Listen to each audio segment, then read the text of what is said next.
Amina bamberi mako mtasa. Yesu ni chokwadi. Yesu atakukara Yesu chokwadi. Mashaba lemo. Inganye bandoka kwa Yesu nomosha. Marani maziro. Marano fana kubitasira. Yesu ngoba mtawu.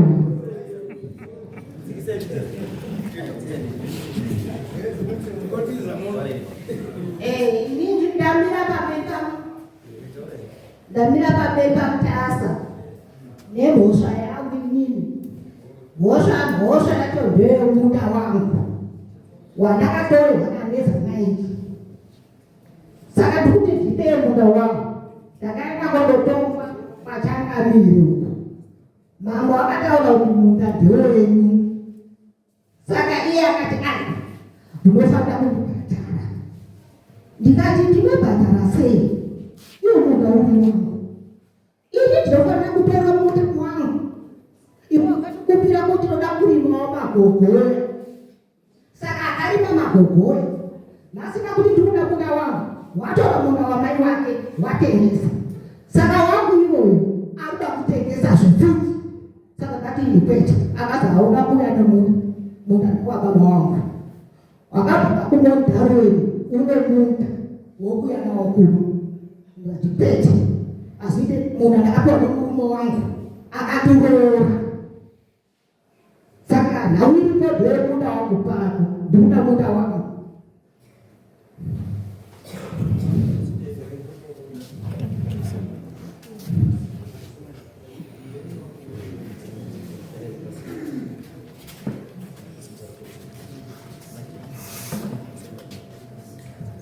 Davira pamberi bila nama kumjas. Davira pamberi bila nama kumjas. Yesu dah jatuhkan di situ bar. Gani macam tu ni. Ada di basi. Alright, Bang Suri dan ini terkait apa mampu cukup.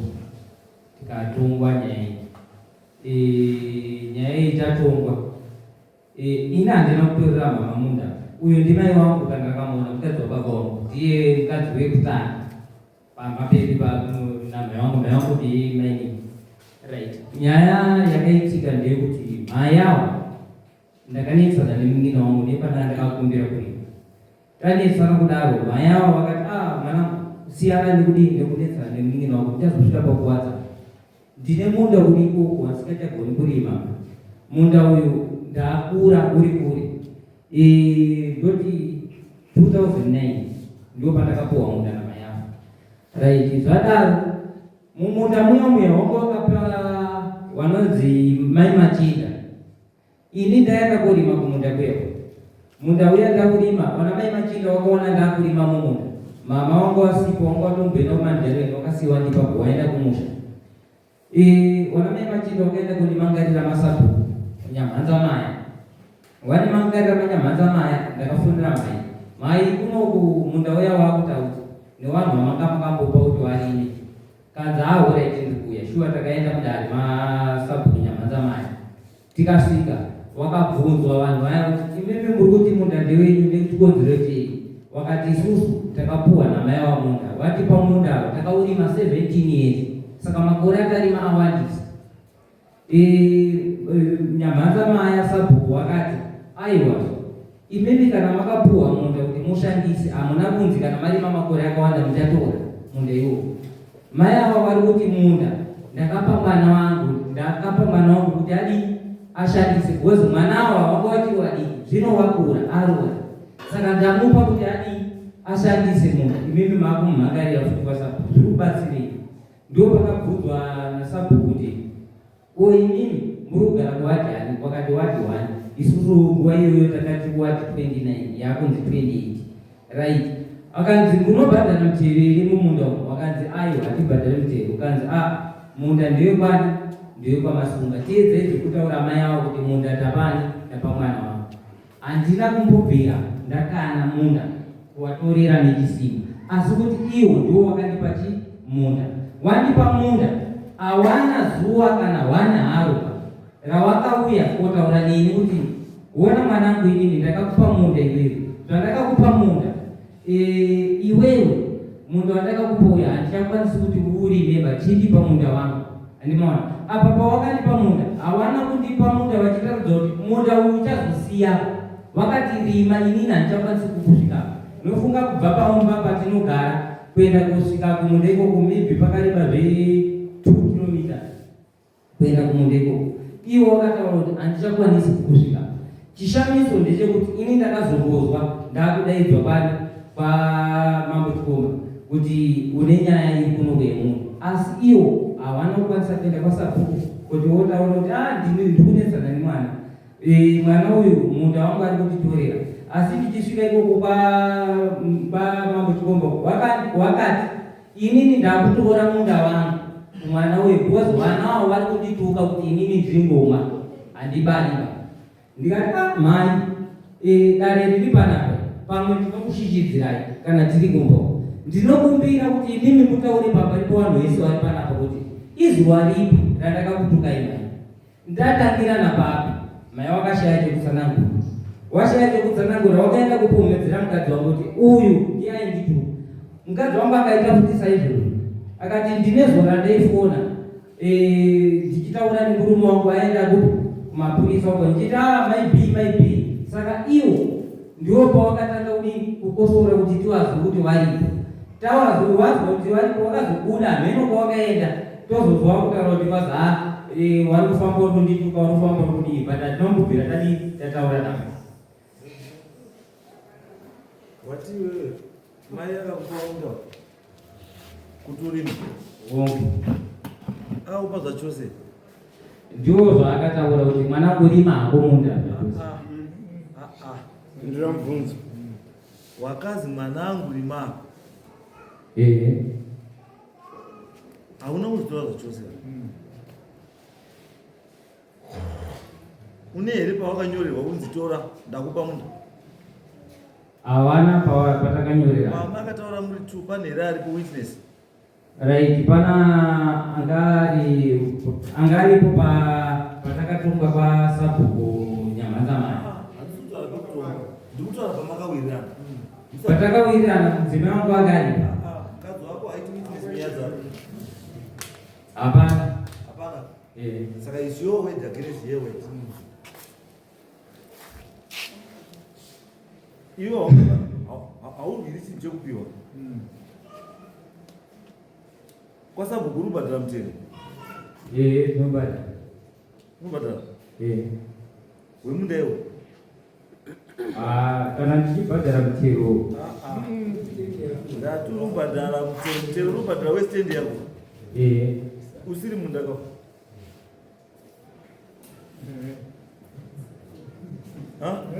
handizivi kuti munda une mutero wawo here mama. usanyepera kupusa usanyepera kupusa toka tunochiziva kanzuro yakava here kuti mapauni mapemisiwo ya zviri kutaura havasati wauya wasati havasati but vamwe vari kutobhadhara mari pawakapiwa iwewe munda sabhuku angaikwe sabhuku angasipo asi pakazoitika makakawadzanai kuti ndapuhwa munda ava wachiti munda ndewedu akapuhwa mumunda medu ndo patakazoendesana pasabhuku.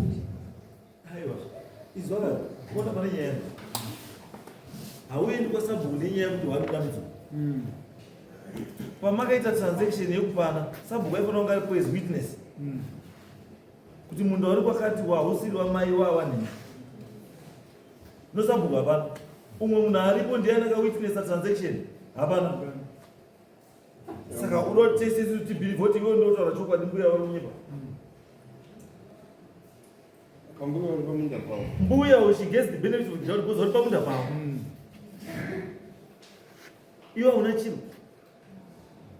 uri gwaro here unaro rakanyorwa nambuya urisa gwaro rawakanyorerwa nambuya kuti ndakupa urisa handina gwaro randakanyorerwa namai kuti is why let's not take advantage of other people's misfortunes hanzi kusazvara handi mhosva kushaya mwana handi mhosva akashaya mwana asi akaroorwa murume wake akafa she is entitled kuistate se-surviving spouse. Imimi wana muri mabeneficiary. Hamutongi estate iyo mai vasati vafa. Right now she's in charge. Mwaka mundere. Mayongo wani muda akandipa. Saka uri okupiwa kwese. Wakatengesa ndo. Right, unaona pamsoro hii. Isu tese wana kana baba wapi.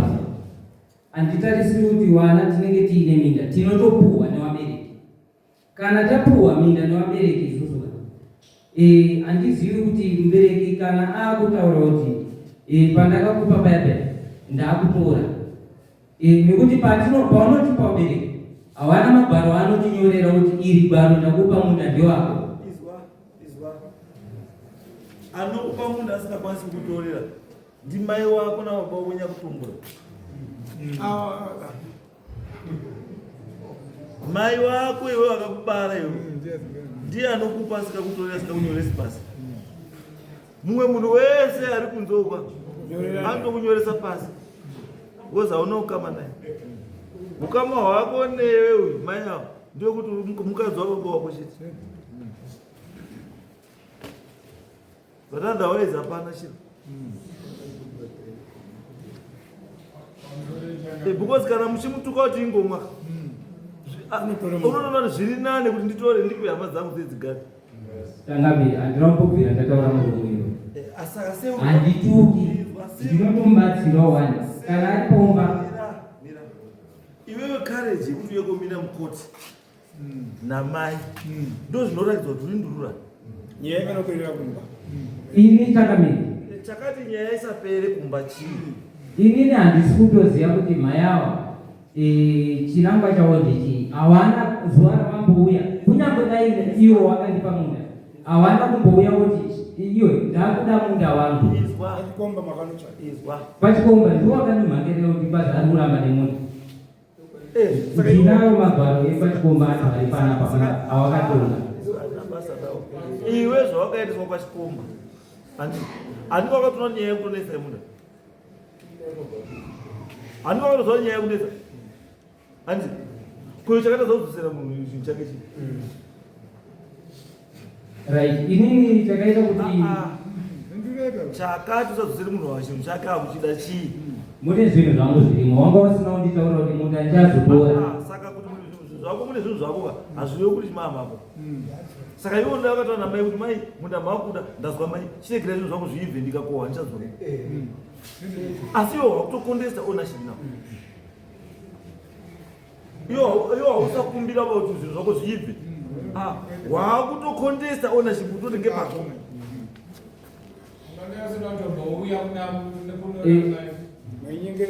Inini chandaita ndechekuti amai vanduti havana kukwanisa kunditi mwanangu zvandikupa munda hausi wako zvatose. Ndakatosima miti itorimo imwe yakutobereka. Ipapa ndinokwanisa kubvunza panguva iyoyo bhoti samai ari pamba ndingabvunza here kana manya kundibereka kuti munda uyu mandipa zvatose. Ndakutaurira ndikudzokerera futi. Uyu haasi mai wako bo. Ukazinyora zita ramai wako aunyori zita rake bo.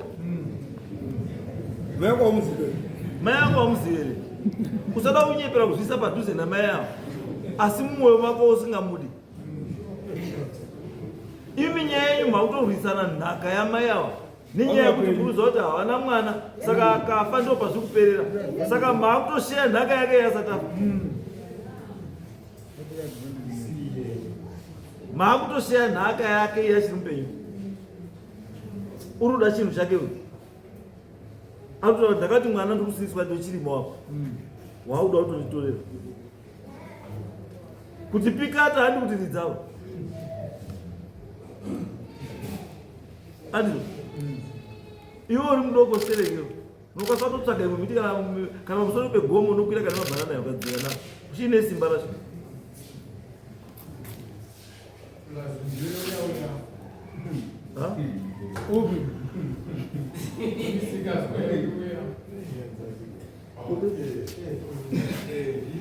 Amba muno. Ya, ndiye mzukuru yenu.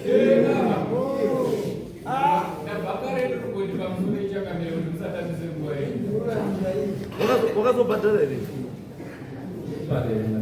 Hausatobhadhara nasi. Hausatobhadhara nasi. Asi. Watakati end of February. Bhadhara. Anozikwanisa kandaziva ndiwe mzukuru uya potana sekuru. Wakuminda kuti.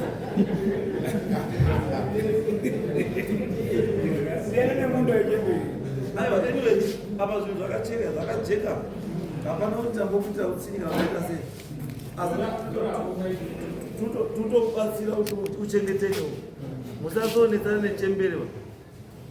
Uyu mbuya amulast quarter yeupenyu hwake.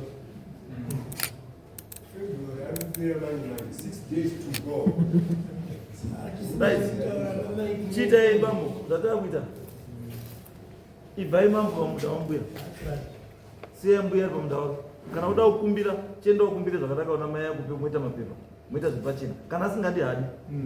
Ngewake. Chibvai pamunda wambuya. Mbuya endai murime munda wenyu. Right, good idea. Next case.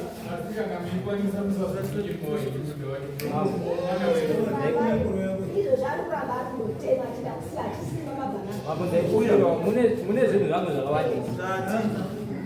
Chokwadi mambo, zvinhu zvakawandiswa. Zvinhu zvako zvirimo. Hatina kuramba kuti ndoko zviri chii? Zvirimo. Mbuya. Izwai mbuya. Buya.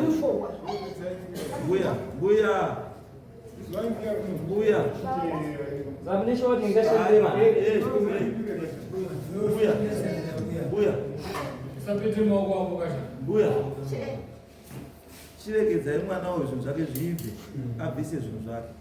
Kana zvinhu zvake zvaibva obva abvisa, muzouya kuno kana unotaurira uyo ari padhuze kuti mupiwa namba dzefoni kuti zvinhu zvake zvaibva mukomana yavo kubvisa chii zvinhu zvake. Kana aramba muhwa mafona kuti munhu iya aramba, iwewe chienda kuti zvinhu zvako zvikaibva usasarime futi, chibva wabvisa zvinhu zvako. Done deal. Ande. Next case.